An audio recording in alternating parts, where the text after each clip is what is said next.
Bendito Dios, te damos gracias por tu amor, por tu misericordia. Gracias, Señor, por tu palabra. Gracias, Señor, por estos momentos, por estos regalos tan especiales que nos acabas de dar al vivir el Congreso Eucarístico acá en nuestra ciudad, en nuestro país, nuestro querido Ecuador. Gracias, Señor, porque todo esto son bendiciones tuyas. Todo esto nos lleva a dar un paso más en nuestra fe. Y ese paso nos lleva a edificar tu iglesia. Nos ayuda a construir y a sostener nuestra fe en ti. Gracias, bendito Dios, por todo eso. Por eso, Padre de bondad, una vez más te pedimos que envíes tu Espíritu Santo, que permitas que tu Espíritu Santo sea nuestro maestro interior, que tu Espíritu Santo sea nuestro yugo, nuestra guía, que tu Espíritu Santo conduzca nuestra vida por los caminos de la verdad, del amor, de la justicia, de la fraternidad. Que tu Espíritu Santo nos sumerja en la sangre de Cristo. Que tu Espíritu Santo nos sumerja en la obra redentora de Cristo. Y que tu Espíritu Santo nos ayude cada día a ser mejores cristianos, mejores padres de familia, mejores hijos, mejores hermanos, mejores amigos. Por eso, a ti, Santo Espíritu de Dios, te pedimos que vengas en nuestro auxilio. Ven, Espíritu del Padre, ven, Espíritu del Hijo, ven, promesa de Dios, Espíritu de amor, Espíritu de lo alto, ven, fuente de vida, fuente de sabiduría, ven, fuente de santidad, ven sobre la humanidad entera, ven sobre quienes te rechazan, ven, Espíritu Santo, sobre quienes te detestan, ven y actúa, ven y santifica el nombre de Dios en cada uno de nosotros. Ven, Espíritu Santo de Dios, y retoma lo que tú creaste. Retoma lo que tú construiste, retoma lo que tú edificaste con el bautismo. Ven, Espíritu Santo de Dios, y acércanos cada vez más a Jesús. Ven, Santo Espíritu de Dios, y ayúdanos a vivir y a hacer la voluntad del Padre. Ven, Señor, que te necesitamos. Ven y regálanos también la intercesión y la compañía de María Santísima, nuestra Madre. Madre de bondad, Madre nuestra, tú que eres la Madre de la misericordia, que es Jesús, tú que eres la fiel intercesora, tú que eres la enamorada de la verdad, la enamorada de la vida. Ven, Señora, a nosotros y acompáñanos. Ven y mira que nuestro diario caminar está lleno de dificultades, de complejos, de distracciones, de dudas, de falta de fe. Ven y ahí enséñanos a ser verdaderos discípulos como tú eres, la discípula en plenitud, la discípula en verdad, para que nosotros también, a ejemplo tuyo, Madre de Dios, podamos decir, he aquí la esclava del Señor, hágase en mí según tu palabra. Gloria al Padre, y al Hijo, y al Espíritu Santo, como era en el principio, ahora y siempre, por los siglos de los siglos. Amén. Y ahora continuamos con el texto de Marcos, capítulo 12, versículos del 13 y siguientes. Enviaron donde Jesús a algunos fariseos, junto con partidarios de Herodes. Ellos venían con una pregunta que era una verdadera trampa, y dijeron a Jesús: Maestro, sabemos que eres sincero y no te preocupas de quien te oye, ni te dejas influenciar por él, sino que enseñas con franqueza el camino de Dios. Dinos, ¿está permitido pagar el impuesto al César o no? ¿Debemos pagarlo o no? Pero Jesús, que veía su hipocresía, les dijo: ¿Por qué me ponen trampas? Tráiganme una moneda para verla. Le mostraron un denario y Jesús les preguntó: ¿De quién es esta cara y lo que está escrito? Ellos le respondieron: del César. Entonces Jesús les dijo: Lo que es del César, devuélvanselo al César, y lo que es de Dios, a Dios. Y quedaron muy sorprendidos de esto. Palabra del Señor. Gloria a ti, Señor Jesús. Este pasaje nos va llevando a ver lo que realmente tenemos en nuestro corazón. Si lo que tenemos en el corazón viene del César o viene de Dios. Así es como Marcos nos va mostrando que la audacia, que ese atrevimiento, y como lo dice el mismo texto, esa trampa, esa hipocresía de los fariseos para acercarse a Jesús. Para empezar, mire que los partidarios de Herodes eran enemigos de los fariseos. Eran dos grupos totalmente opuestos que ni siquiera se saludaban.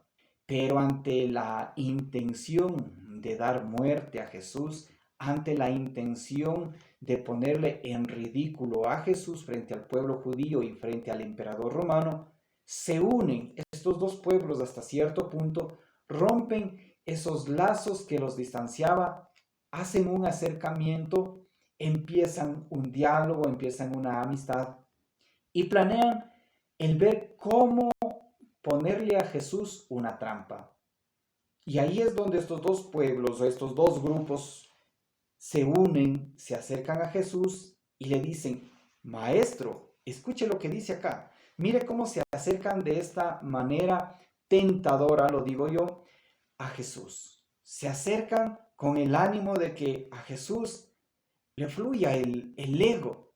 Tienen la mala intención de hacerle caer en pecado de orgullo.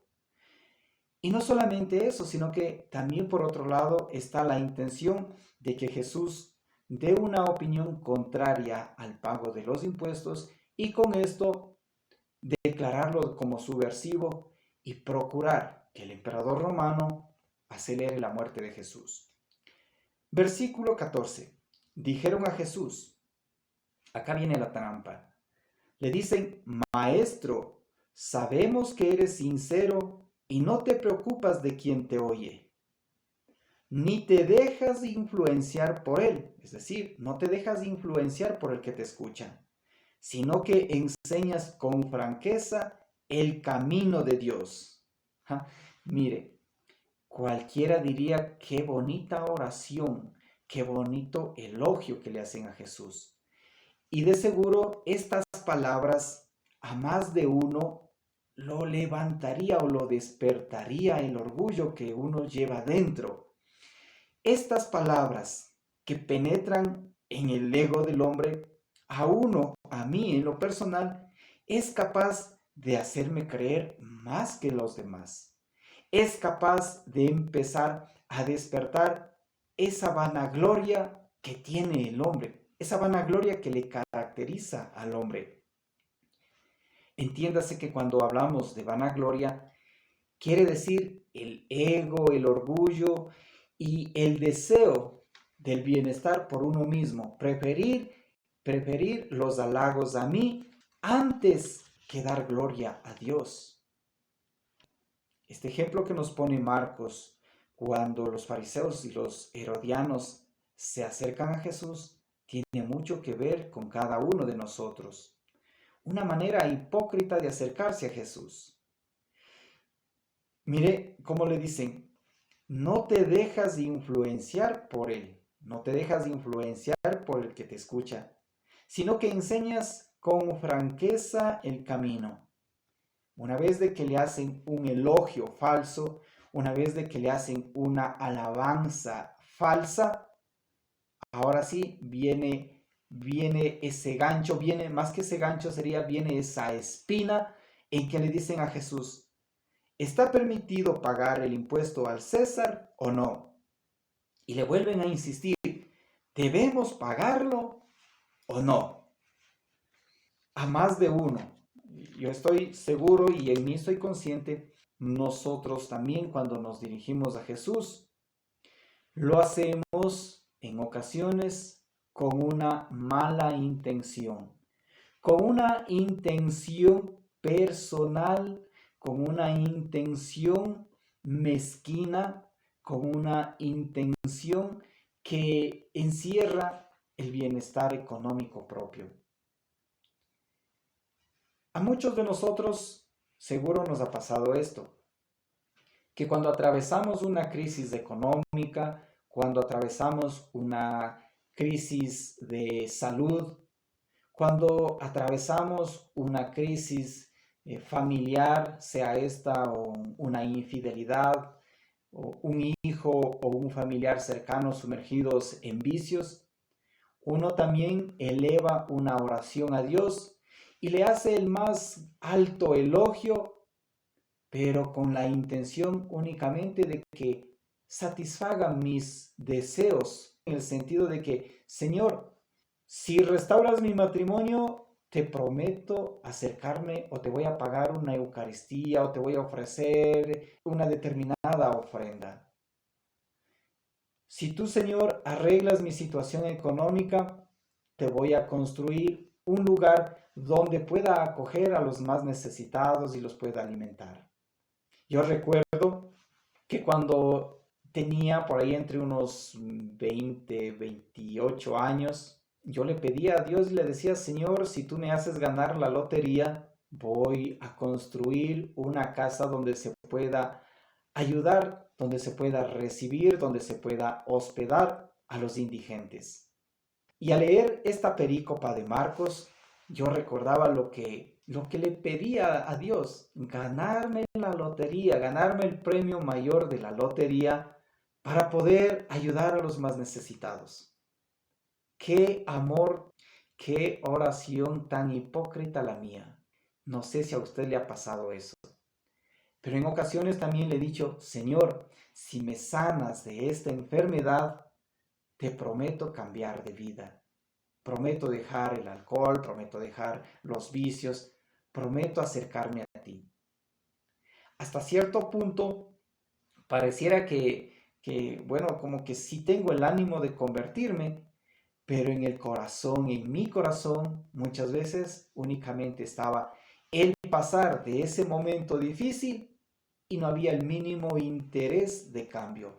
Pero en mi oración y en mis palabras pareciera que sí tenía la intención de cambiar de vida. Y ahí es cuando yo me reflejo en la oración, en la alabanza de los fariseos. Una oración hipócrita. Vemos también que los fariseos le dicen, dinos, ¿está permitido pagar el impuesto al César? En la época de Jesús, el pueblo judío había caído en la opresión romana. Y como esperaban que viniera el Salvador, como esperaban que viniera el Hijo del Hombre, el Mesías, ellos anhelaban de que ese Salvador, ese Mesías va a ser un hombre revolucionario y va a poner fin a la opresión política y administrativa que en ese entonces le acosaba Roma al pueblo judío. Y con astucia le preguntan, ¿debemos pagar el impuesto al César o no?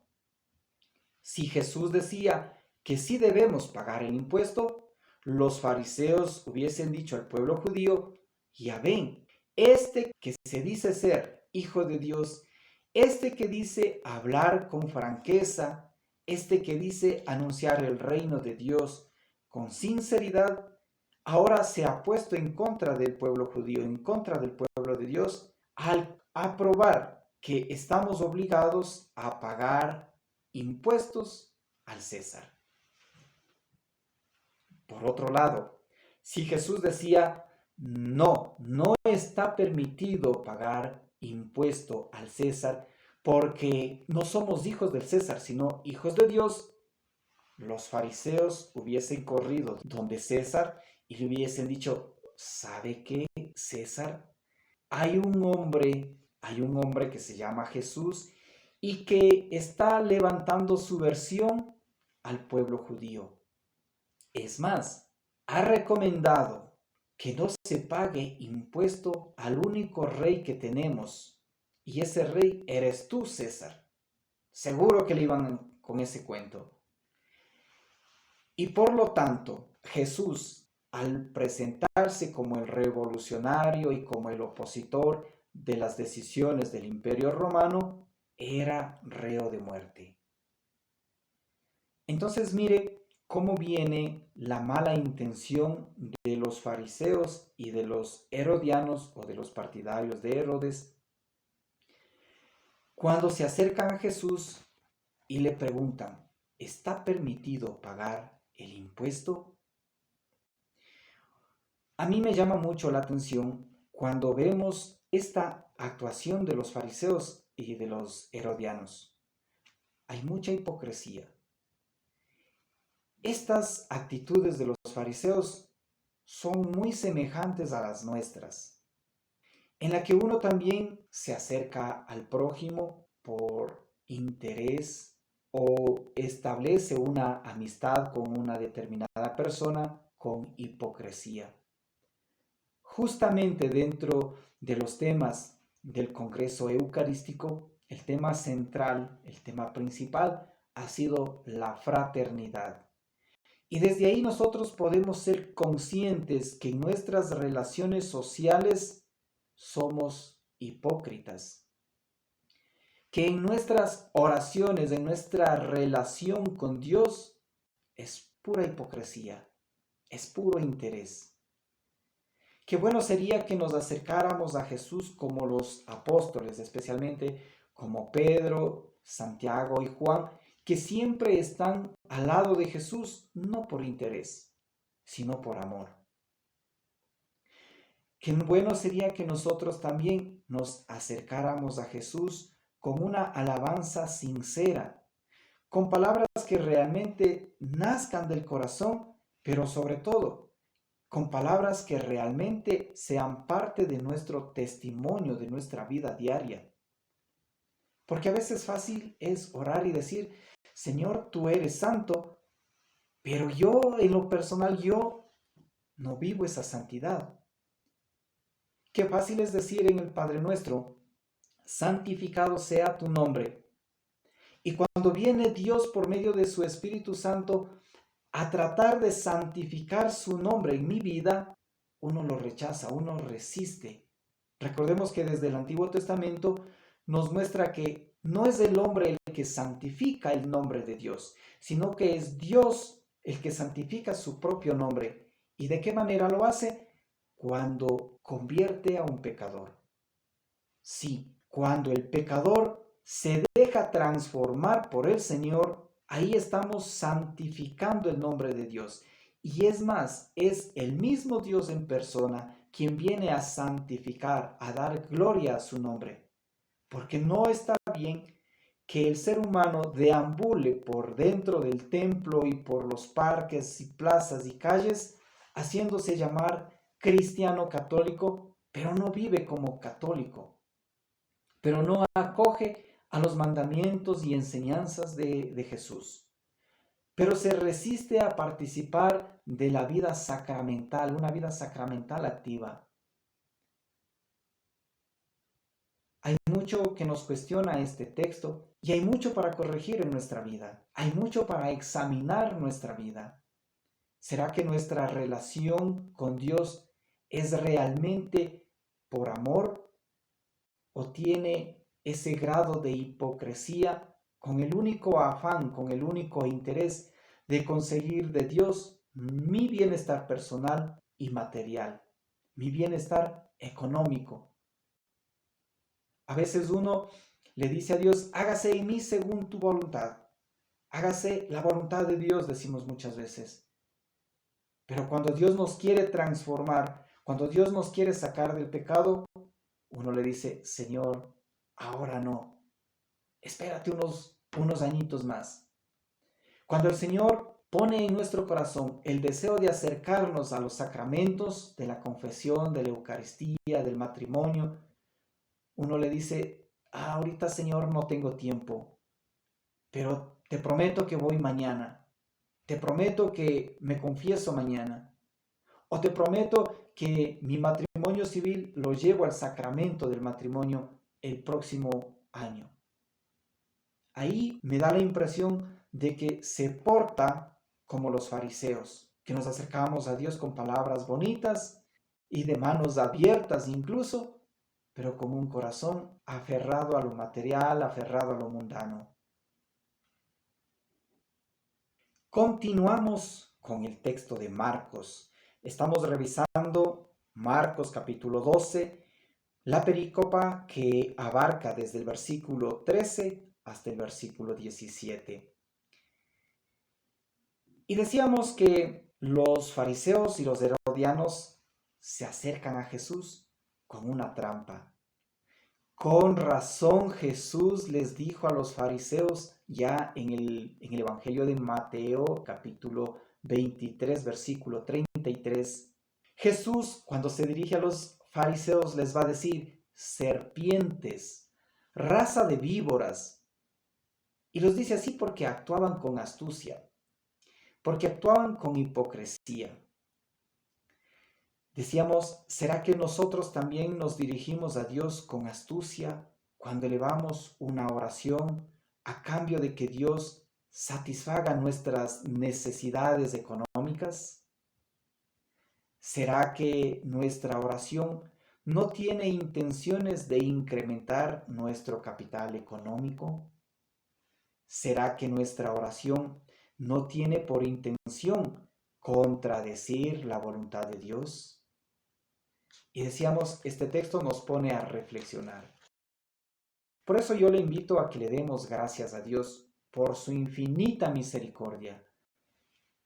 Porque aunque a veces nuestras oraciones no nacen del corazón, más bien nuestras oraciones como que son previamente elaboradas, pero como que no tienen realmente la sinceridad del corazón, peor aún, recogen la experiencia de vida diaria que le ofrecemos a Dios.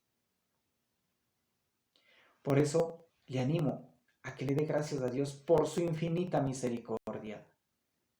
Y dígale: Señor, gracias porque a pesar de mi debilidad, a pesar de mi hipocresía, a pesar de mi falsedad, tu misericordia nunca nos abandona.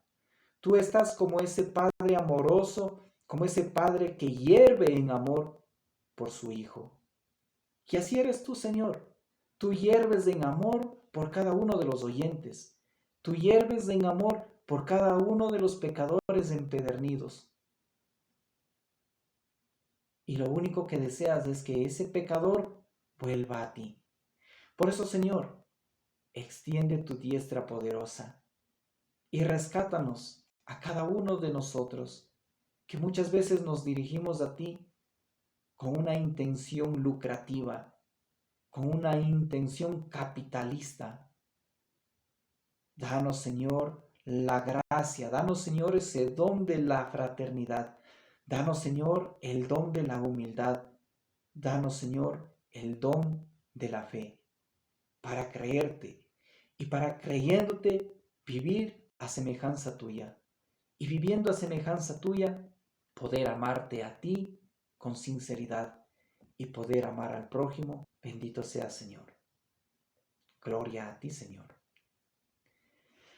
Volvamos a la perícopa y revisemos otro aspecto cuando Jesús pide la moneda a los fariseos. Jesús les dice: a ver, préstenme una moneda. Y los fariseos, muy atentos, muy dispuestos, seguramente se mandaron la mano al bolsillo y le dijeron: mira, aquí está.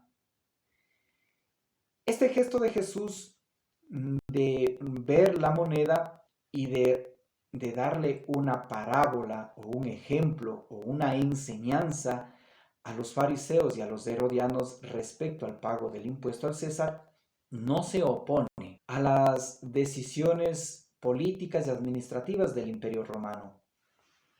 Pero esta enseñanza concluye con algo muy especial, y es que la moneda representa el pecado.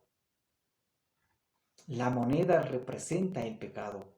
Por eso los fariseos al instante sacan una moneda, sacan el pecado. Es lo único que tenían. Es lo único que tenían los fariseos y los herodianos frente a Jesús. Y no pudieron aceptar con prontitud esta enseñanza, este ejemplo que los pone Jesús. No lo pueden asimilar por una sencilla razón. Porque tienen el corazón aferrado al poder, aferrado al dinero, aferrado a su propia vanagloria. Hay que recordar que los fariseos, los escribas o también llamados maestros de la ley, las autoridades religiosas y todas las personas que fungían de cierta manera una autoridad sobre el pueblo judío, estaban acostumbradas a ocupar los primeros lugares, estaban acostumbrados a vestir las mejores ropas, a que todos en la calle le digan, ¡Hey, maestro de la ley, buenos días! Y que le hagan reverencia. ¿Será que nosotros nos parecemos a la realidad de estas autoridades judías? ¿Será que nosotros también anhelamos un reconocimiento social, un reconocimiento religioso dentro de nuestras comunidades? ¿Será que nosotros también, frente a Jesús, no podemos sacar un fruto que venga del Espíritu Santo y únicamente sacamos nuestro orgullo, nuestra vanagloria, nuestras ambiciones, nuestros intereses personales? ¿Será que yo, como coordinador de una comunidad en la parroquia, realmente estoy mostrando a la comunidad, realmente estoy mostrando a los hermanos los frutos que vienen del Espíritu Santo, como nos muestra la carta a los Gálatas en el capítulo 5, versículos 22 y siguientes? ¿O será que estoy sacando los frutos que vienen de la carne, que nos habla el mismo texto de Gálatas en el versículo 19? Decíamos entonces que la moneda representa el pecado. Pareciera entonces que dar al César lo que es del César quiere decir que le devolvamos al maligno esa tentación que el maligno nos pone. ¿Y de qué manera lo podemos devolver? Usted y yo somos conscientes cuando nos enfrentamos a una tentación. Cuando tenemos la tentación de mentir, si nosotros consentimos a esa tentación, caemos en el pecado. Y así es como vamos dando fruto al maligno.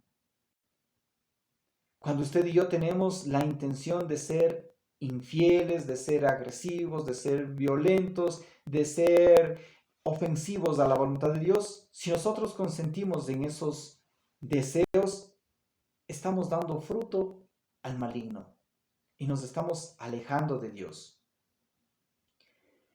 Mientras que entregar a Dios lo que viene de Dios es acoger las enseñanzas de Dios. ¿Y qué es lo que nos enseña Jesús? El amor, nos enseña el perdón, nos enseña la fraternidad, nos enseña la participación en la Eucaristía. Jesús nos regala la salvación, nos da la vida eterna a través de su cuerpo y de su sangre. ¿Será que nosotros le damos fruto a Dios cuando realmente vivimos esta enseñanza, esta doctrina de Jesús? Por eso les invito, ya para ir terminando, les invito a que reflexionemos nuestra vida, a que reflexionemos nuestra manera de relacionarnos con Dios. Porque como decía, Dios pone en nuestro corazón el deseo de amar, el deseo de perdonar, el deseo de acercarnos a los sacramentos. Y si usted y yo aceptamos y vivimos una vida activa de los sacramentos, estamos dando fruto. Estamos dando a Dios lo que viene de Dios. Y ahí me gusta esa imagen o esa perícopa de Juan capítulo 15, versículo 8, donde nos va a decir que nosotros damos gloria a Dios cuando damos frutos. Y hemos hecho mucha insistencia en este versículo del Evangelio de Juan, capítulo 15, versículo 8, para que usted y yo seamos conscientes de que si estamos dando fruto o no estamos dando fruto a Dios. Si ese amor que viene de Dios lo estamos viviendo o lo dejamos pasar de largo. Si esa fraternidad, ese perdón, esa salvación que viene de Dios, lo estamos viviendo a diario o solamente ha sido una gracia de momento, no de momento por parte de Dios, sino de momento por parte del ser humano. Recuerde que los dones que Dios nos da, Dios no nos quita, pero está en nosotros, está en el ser humano el ponerlo a trabajar todos los días y de esta manera dar fruto de esos dones. Y así es como vamos dando a Dios lo que es de Dios. Y finalmente, en esta perícopa encontramos cómo describe Marcos ante la respuesta y los fariseos y los herodianos se quedan sorprendidos. Yo me imagino como que se quedaron con la boca abierta. Y hasta cierto punto pareciera chiste, pero yo me imagino a los fariseos con los ojos abiertos sobre Jesús, atentos y cargando como un zoom, ahí como que da vueltas del cerebro para decir, ¿qué dijo? No le entendí. ¿Qué dijo? Seguramente eso pasó por la mente de los fariseos y de los herodianos. Jesús les puso como todo un maestro, les habló con una parábola, con un ejemplo tan real para que ellos puedan entender respecto a dar al César lo que es de César y dar a Dios lo que es de Dios. Pero los fariseos no entendieron. Usted ha visto cuando abre la plataforma del Zoom, dice cargando y hay un círculo que acelera su ritmo, ¿cierto? Y yo me imagino así a los fariseos, cargando ahí en su cerebro para tratar de entender lo que dijo Jesús. Nosotros también nos podemos quedar así en ocasiones. Cuando vemos la gloria de Dios actual y actuante en la Eucaristía y no nos damos cuenta. Y nos preguntamos y decimos, ¿qué será eso? ¿Qué pasa? ¿Qué querrá decir eso? Y nos quedamos sorprendidos ante los milagros que hace Jesús. Y en ocasiones, esto es lo más propio de cada ser humano, que nos quedamos sorprendidos cuando la palabra de Dios nos habla, cuando la palabra de Dios nos cuestiona o cuando la palabra de Dios acierta lo que usted está pensando o lo que usted ha hecho. Ahí también uno se queda sorprendido ante el poder de Dios, ante la gloria de Dios. Y ahí es cuando yo digo, Señor, tú me sorprendes. Bendito Dios que se manifiesta así, porque es un Dios real, un Dios personal, un Dios de intimidad, que conociendo nuestras necesidades es capaz de manifestarse a través de diversas realidades. Realidades como la palabra, como las sagradas escrituras me refiero, realidades como el consejo de una persona de fe, realidades como en la vida sacramental, realidades como en el deseo de amar, en el deseo de transformar nuestra vida en una vida conforme la voluntad de Dios. Bendito Dios. Qué maestría de Dios para llegar a nosotros. Qué maestría de Dios para tocar nuestro corazón. Qué sabiduría de Dios para desde nuestra realidad pecaminosa invitarnos a la conversión. Si usted desea, si usted quiere hacer, dele un aplauso para Dios por toda esa gracia redentora. Bendito Dios. Padre de bondad, pongo en tus manos este programa, pongo en tus manos, Señor, la escucha de los oyentes, pongo en tus manos, Señor, tu palabra Tu palabra que nos lleva a reflexionar nuestra vida diaria. Tu palabra que nos invita a cambiar nuestra manera de ser. Tu palabra que siempre está escudriñándonos el corazón. Te pido, Señor, que por tu gran poder misericordioso, que por tu nombre santo, avives tu espíritu en cada uno de nosotros, avives tu espíritu en la humanidad entera, y que nos regales la gracia de ser sinceros contigo. Danos, Señor, la gracia de que nuestra oración no sea una hipocresía. Danos, Señor, la gracia de que nuestra oración no contenga trampas. Danos, Señor, la gracia de que nuestra oración pueda recoger palabras de las que vivimos a diario para orarte con nuestra realidad, con nuestra debilidad y para orarte con las gracias, con los dones que tú nos das día a día. Danos, Señor, la gracia de que cuando nos dirijamos a ti, lo hagamos con todo respeto, con un profundo respeto y con mucho amor. Que veamos en ti a ese Dios maestro para enseñarnos. Que sepamos darnos cuenta cuando tú nos pones un ejemplo en nuestra vida diaria y pones tu palabra en el corazón de cada ser humano para dar una certeza a lo bueno o a lo malo que el hombre puede acceder. Danos, Señor, la gracia de que podamos dar frutos de los dones que tú nos regalas. Danos, Señor, la fortaleza de que podamos evitar a todas las tentaciones y así no dar fruto a lo que viene del diablo, a lo que viene del César. Pongo en tus manos, Señor, la evangelización de tu iglesia. Es tu obra y tú sabrás guiarlo, pero a quienes llevamos tu mensaje, danos, Señor, humildad y actúa en cada uno de nosotros.